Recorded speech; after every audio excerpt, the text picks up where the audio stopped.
Persis Solo akan berjumpa dengan PSM Makassar yang akan bermain pada hari Kamis tanggal 29 September, kick off pada pukul 16.00 dan akan bermain di Stadion Manahan Solo. Jadi ini merupakan pertandingan ke-11 ya untuk Persis Solo, dan untuk PSM Makassar ini merupakan pertandingan ke-10. Jadi di video kali ini saya ingin memberikan data statistik dari Persis Solo dan juga PSM Makassar. Kita sama-sama mempreview dan juga menganalisa bagaimana data statistik yang dimiliki dari kedua tim. Dan tentunya nanti dari data statistik ini akan saya perbandingkan. Dan di sini kita nggak berbicara masalah hasil menang, imbang, atau kalah, tapi di sini saya ingin mengajak kalian semua untuk sama-sama melihat bagaimana Persis Solo dan PSM Makassar memiliki data statistik. Apakah konsisten, ada kenaikan perform, atau justru ada penurunan. Ini semua bisa terlihat di data statistik. Jadi kita langsung aja mulai dulu dari Persis Solo yang akan sebagai tim tuan rumah nanti. Kita langsung melihat dulu, mempreview dulu bagaimana statistik data klasemen dari Persis Solo. Persis Solo sekarang berada di peringkat ke-13 dari 10 pertandingan, berhasil menciptakan 3 kemenangan, 1 hasil imbang, dan 6 kekalahan. Berhasil mencetak 10 gol dan kemasukan 13. Jadi agregat golnya -3 dan poinnya 10. Langsung kita lihat bagaimana statistik lini depan dari Persis Solo. Persis Solo dari 10 pertandingan berhasil mencetak 10 gol dengan persentase rata-ratanya 1,00% dan rekor kemenangan terbesarnya yaitu 2-0.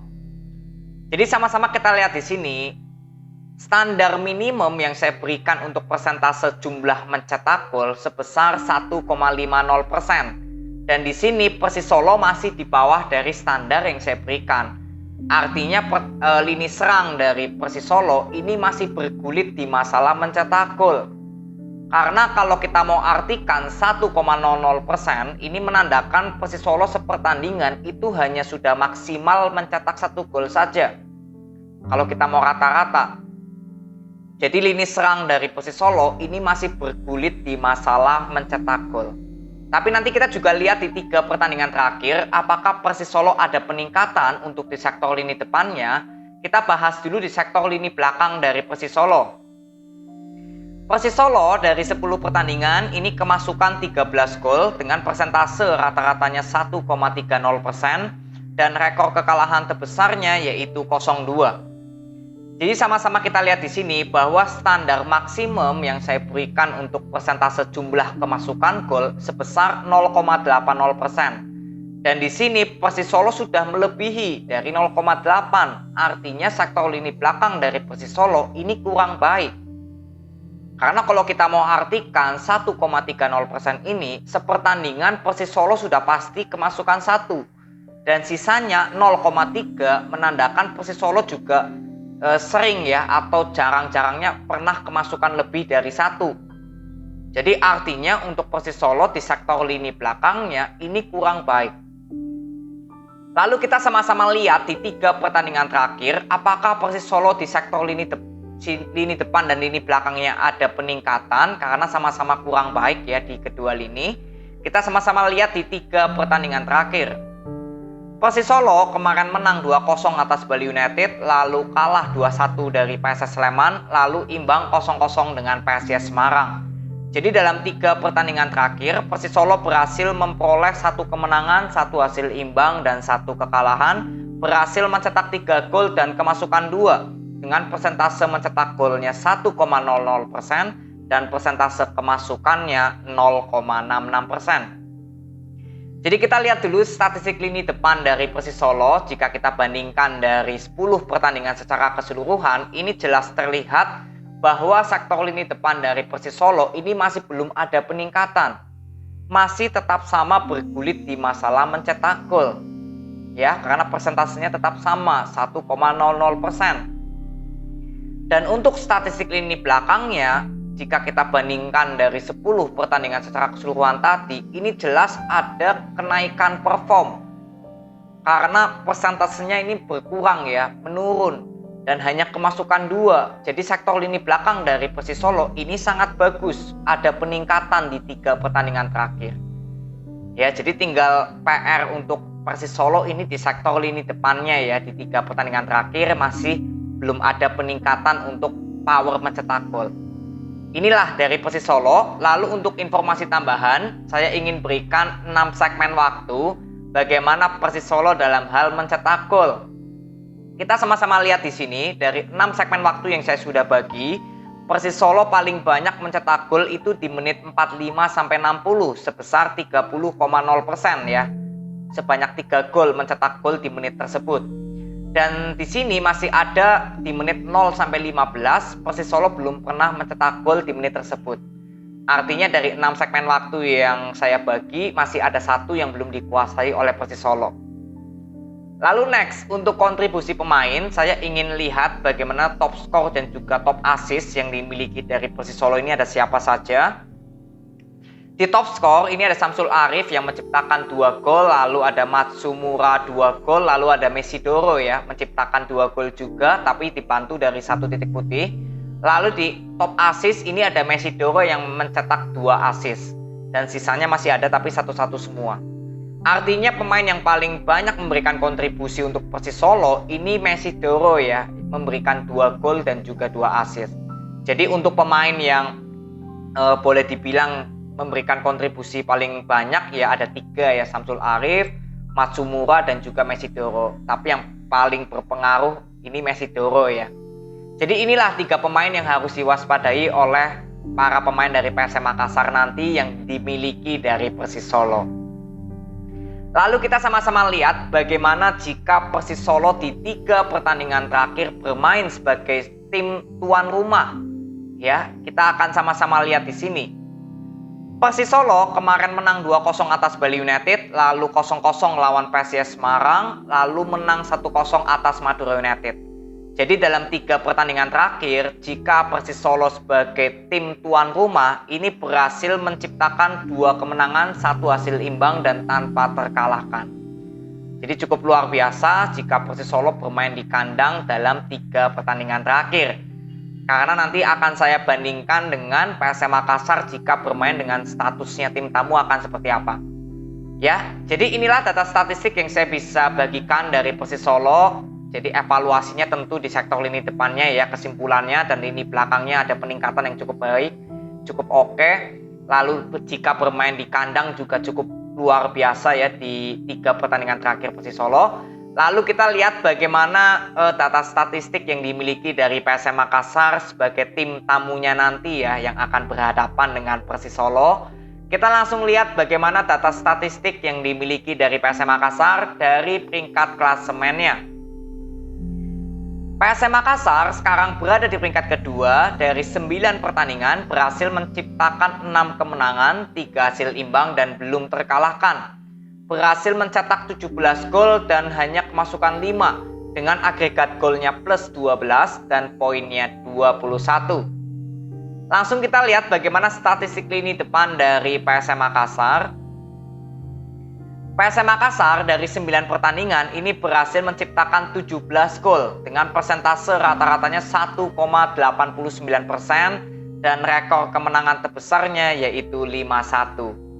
Jadi sama-sama kita lihat di sini bahwa standar minimum yang saya berikan untuk persentase jumlah mencetak gol sebesar 1,50%. Dan di sini PSM Makassar sudah melebihi dari standar yang saya berikan.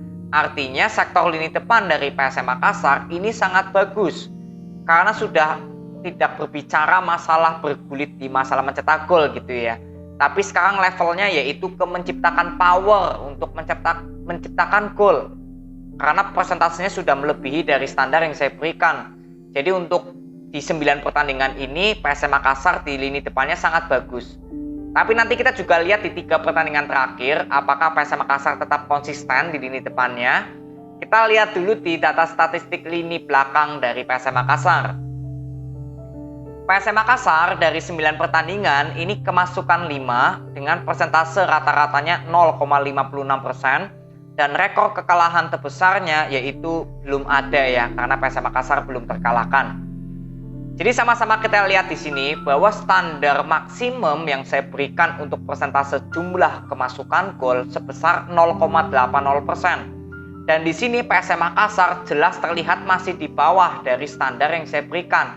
Artinya sektor lini belakang dari PSM Makassar ini sangat bagus, sangat baik.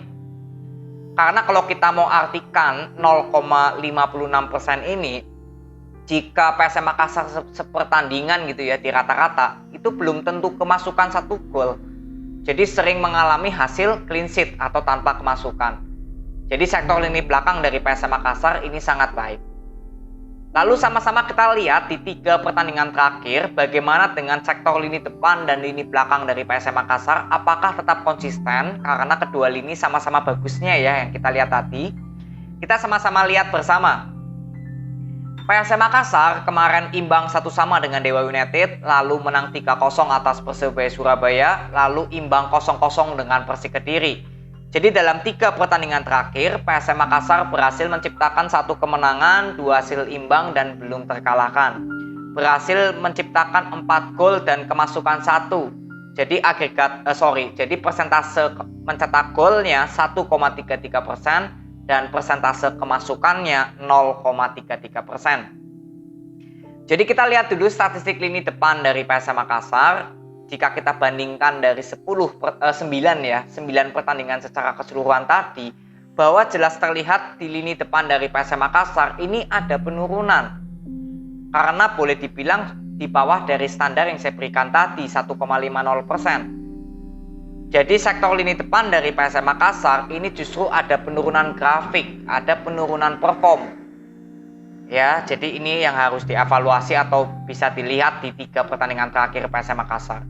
Lalu di statistik lini belakangnya, ini PSM Makassar hanya kemasukan 1. Artinya dalam 3 pertandingan terakhir, jika kita bandingkan dari 9 pertandingan secara keseluruhan tadi, jelas PSM Makassar tetap konsisten di sektor lini belakangnya. Karena hanya kemasukan 1. Jadi sektor lini belakang dari PSM Makassar ini tetap bagus, tetap solid, dan tinggal konsisten aja. Yang perlu dievaluasi adalah di sektor lini depannya yang jelas ada penurunan perform. Lalu kita lihat untuk informasi tambahan, saya ingin bagikan 6 segmen waktu bagaimana PSM Makassar dalam hal mencetak gol. Kita sama-sama lihat di sini dari 6 segmen waktu yang saya sudah bagi. Di sini PSM Makassar paling banyak menciptakan gol di menit 15 sampai 30 dan 45 sampai 60 ya, sebesar 29,4%. Jadi di menit 15 sampai 30 ini PSM Makassar sudah menciptakan 5 gol. Lalu di menit 45 sampai 60 ini juga PSM Makassar sudah menciptakan 5 gol. Jadi dalam 6 segmen waktu yang saya sudah bagi, PSM Makassar sudah terisi semua ya. Artinya PSM Makassar bisa mencetak gol di menit berapapun. Ini cukup baik dan ini hanya untuk informasi tambahan saja. Lalu untuk kontribusi pemain yang paling banyak memberikan top skor dan juga top assist ya dari PSM Makassar ada siapa? Kita sama-sama lihat di sini.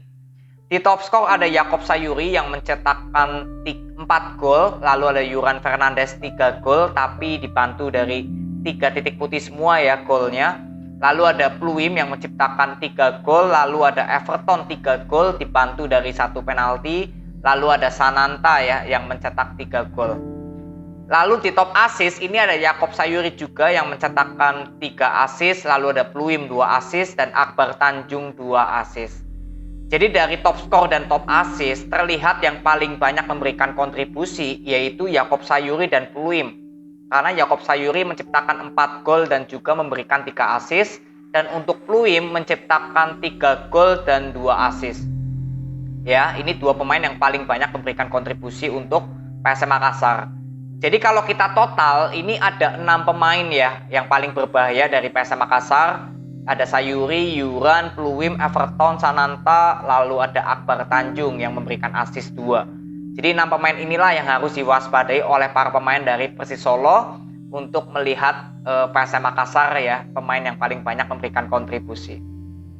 Lalu next, kita sama-sama lihat di 3 pertandingan terakhir jika PSM Makassar bermain sebagai tim tamu akan seperti apa. Kita sama-sama lihat di sini. PSM Makassar kemarin imbang 1-1 dengan Dewa United, lalu imbang dengan Persik Kediri, lalu menang 1-2 dengan Rans Nusantara. Jadi dalam 3 pertandingan terakhir, jika PSM Makassar bermain sebagai tim tamu, ini memperoleh 1 kemenangan, 2 hasil imbang dan satu kemenangan, 2 hasil imbang ya betul, dan belum memperoleh kekalahan ya. Jadi artinya PSM Makassar jika bermain sebagai tim tamu di 3 pertandingan terakhir ini tanpa terkalahkan. Ini tentunya hasil yang cukup baik dari PSM Makassar. Jadi inilah data statistik yang saya bisa berikan dari PSM Makassar. Tentunya di lini depannya ya jelas ada penurunan tadi, lalu di lini belakangnya tetap konsisten, dan tentunya di 3 pertandingan terakhir jika bermain sebagai tim tamu juga belum pernah terkalahkan. Ini kesimpulan data statistik dari PSM Makassar. Jadi saya sudah memberikan data statistik dari kedua tim, dan tentunya kita sekarang saatnya untuk menyimpulkan siapakah yang paling diunggulkan data statistiknya dari kedua tim antara Persis Solo dan juga PSM Makassar. Kita langsung lihat dari peringkat klasemennya dulu. Persis Solo berada di peringkat ke-13 dengan memperoleh 10 poin. Dan untuk PSM Makassar berada di peringkat kedua dengan memperoleh 21 poin. Artinya di sini perbedaannya 11 poin. Jadi artinya dari peringkat klasemen yang paling diunggulkan yaitu PSM Makassar, karena perbedaannya sudah 11 poin. Ya, jadi peringkat klasemen PSM Makassar yang lebih diunggulkan. Lalu dari segmen klasemennya, Persis Solo berada di segmen papan bawah dan PSM Makassar berada di segmen papan atas. Jadi dari segmen klasemennya ini juga untuk PSM Makassar. Lalu untuk statistik lini depannya kita sama-sama lihat, Persis Solo dari 10 pertandingan ini berhasil menciptakan 10 gol dengan persentase 1,00%. Dan untuk PSM Makassar dari 9 pertandingan berhasil mencetak 17 gol dengan persentase 1,89%. Artinya dari seluruh pertandingan ini jelas untuk PSM Makassar yang lebih baik ya di 9 pertandingan secara keseluruhan. Lalu di 3 pertandingan terakhir, Persis Solo hanya menciptakan 3 gol dengan persentase 1,00%. Dan untuk PSM Makassar berhasil menciptakan 4 gol dengan persentase 1,33%. Artinya untuk sektor lini depan dari kedua tim, untuk Persis Solo ini tetap sama, tidak ada peningkatan. Dan untuk PSM Makassar justru ada penurunan. Jadi kedua tim di 3 pertandingan terakhir sama-sama sudah di bawah dari standar yang saya berikan sebesar 1,50%. Jadi untuk statistik lini depan ini draw atau seimbang, sama-sama masih kurang baik di 3 pertandingan terakhir. Lalu untuk di sektor lini belakang, Persis Solo dari 10 pertandingan kemasukan 13 dengan persentase 1,30%. Dan untuk PSM Makassar dari 9 pertandingan ini hanya kemasukan 5 dengan persentase minus 0,56%. Artinya dari seluruh pertandingan ini PSM Makassar jelas yang lebih baik ya, karena masih di bawah dari standar yang saya berikan 0,8 dan Persis Solo sudah melebihi. Lalu di 3 pertandingan terakhir Persis Solo hanya kemasukan 2 dengan persentase minus 0,66% dan PSM Makassar hanya kemasukan 1 dengan persentase minus 0,33%. Jadi artinya dalam 3 pertandingan terakhir sektor lini belakang dari kedua tim ini sama-sama bagus. Terutama Persis Solo yang ada kenaikan grafik ya, kenaikan perform. Dan untuk PSM Makassar tetap konsisten. Jadi artinya di sektor lini belakang dari kedua tim ini sama-sama seimbang atau draw. Lalu untuk home dan away kita sama-sama lihat Persis Solo di 3 pertandingan terakhir jika bermain sebagai tim tuan rumah ini memperoleh 2 kemenangan, 1 hasil imbang dan belum terkalahkan. Sedangkan untuk PSM Makassar di 3 pertandingan terakhir jika bermain sebagai tim tamu ini juga sama-sama belum terkalahkan ya, memperoleh 1 kemenangan dan 2 hasil imbang. Jadi artinya untuk home dan away ini Persis Solo yang lebih diunggulkan. Kenapa? Karena sudah memperoleh 2 kemenangan. Sedangkan untuk PSM Makassar ini hanya 1 ya di 3 pertandingan terakhir. Tapi artinya di 3 pertandingan terakhir untuk kedua tim ini sama-sama belum terkalahkan. Tapi kalau kita lihat data statistiknya ini jelas yang lebih diunggulkan yaitu Persis Solo karena memperoleh 2 kemenangan, sedangkan untuk PSM Makassar hanya 1 kemenangan saja ya, sisanya 2 imbang. Jadi home dan away ini untuk Persis Solo. Jadi inilah kesimpulan data statistik yang saya bisa berikan untuk kalian semua. Di peringkat klasemen ada PSM Makassar, di segmen klasemennya PSM Makassar, di statistik lini depannya draw, di statistik lini belakangnya juga draw, dan di home dan away ini untuk Persis Solo. Jadi tentunya data statistik ini untuk sama-sama kita melihat apakah tim kesayangan kalian besok saat akan bermain sudah ada peningkatan, konsisten, atau justru ada penurunan. Ini semuanya bisa terlihat di jalannya pertandingan besok. Maka dari itu jangan lupa untuk kalian semua nonton pertandingannya secara langsung, karena bagaimanapun juga nonton pertandingannya secara langsung itu lebih mudah untuk kalian menganalisa bagaimana jalannya pertandingan besok, apakah akan sesuai dari data statistik yang saya akan berikan. Ini aja video yang saya bisa bagikan kepada kalian. Terima kasih, sampai ketemu di video berikutnya. See you.